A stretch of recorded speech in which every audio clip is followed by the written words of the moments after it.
আসসালামু আলাইকুম, কেমন আছেন সবাই? নিয়ে আসলাম চিকেন মোমোস। আমি বানাবো এখন এটা। এটা অনেক মজাদার হবে। আমি 250 গ্রাম মাংস নিয়েছি এবং পেস্ট নিয়েছি 150 গ্রামের মতো। কিছু কাঁচামরিচ নিয়েছি, ধনিয়া পাতা কুচি নিয়েছি। 1 চামচ মরিচ দিয়ে দিলাম, আধা চামচ হলুদ এবং জিরে দিয়ে দিচ্ছি 1 চামচ। ধনিয়া দিয়ে দেব 1 চামচ, লবণ দেব পরিমাণ মতো। এটা আমি সুন্দর মতো মাখিয়ে নেব। মাখানোর পরে আমি একটু রসুন দিয়ে দেব 1 চামচ, আদা দিয়ে দেব 1 চামচ। এটা আবার মাখিয়ে নেব। নিয়ে আমি 10 মিনিট রেখে দেব এবং এখানে আমি খামিরটা করে নিয়েছিলাম। তেল দিছি, লবণ দিয়েছি এবং হালকা গরম পানি এবং গুঁড়ো দুধ দিয়ে দিছি। ময়দা দিয়ে আমি খামিরটা করে রেখে দিয়েছিলাম আধা ঘন্টার মতো।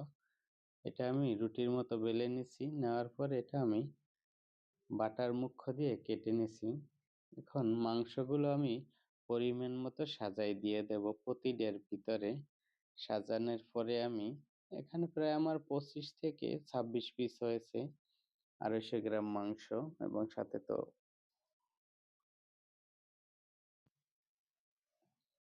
এটা আমি সুন্দর মতো এখন বানাই নেব ভাজ ভাজ করে।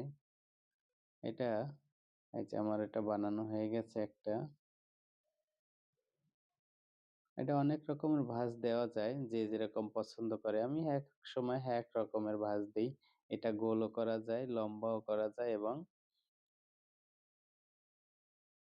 তারপরে আবার আরেকটা পিঠের মতো করা যায়। আমি এটা ভাঁজ দিয়েছি আজকে।